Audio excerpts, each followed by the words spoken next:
গিয়ে ধরনের কর্মকাণ্ড করা হচ্ছে, তাহলে কি আপনারা এদেরকে প্রতিকার হিসেবে কি রাস্তা দাঁড়িয়েছেন?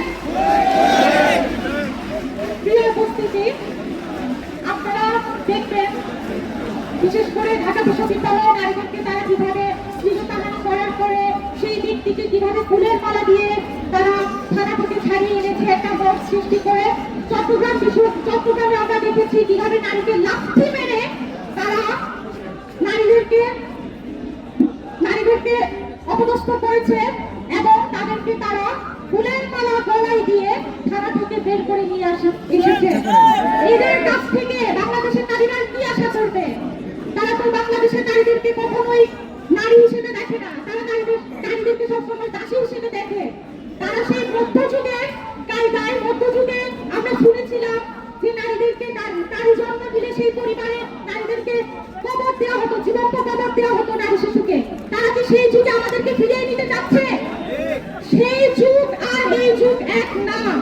বাংলাদেশের নারীরা 24-এ যে গণ অভ্যুত্থান দেখিয়েছে, আপনারা কি মনে করেন এই নারীদেরকে আপনারা আবারও সেই ঘরবন্দি করবেন? আপনারা যদি সেটা মনে করেন তাহলে সেটা আপনাদের ভুল। বাংলাদেশের নারীরা 71-এ যেমন সামনে থেকে দেশকে স্বাধীন করেছে, 24-এও বাংলাদেশের নারীরা স্বাধীন করেছে।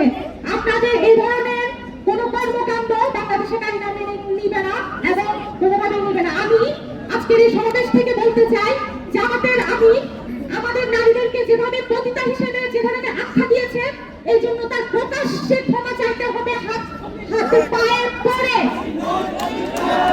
আমি আর কিছু বলবো না, আমি বলে টুইটারে এই নারীদেরকে পতিতা হিসেবে জামাতের আমির এই আখ্যা দিয়েছে, তার প্রতিবাদে আজকে বিক্ষোভ কর্মসূচির পরবর্তী সমাবেশে বাংলাদেশ জাতীয়তাবাদী ছাত্র দলের পক্ষ থেকে সবাইকে জানাচ্ছি আসসালামু আলাইকুম।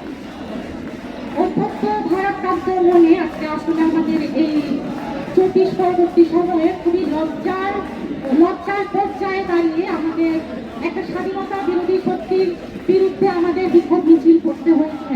যারা কখনো বাংলাদেশের স্বাধীনতা কখনো চায় না, যারা নারীদের কখনো ক্ষমতায়ন চায় না, যারা নারীদের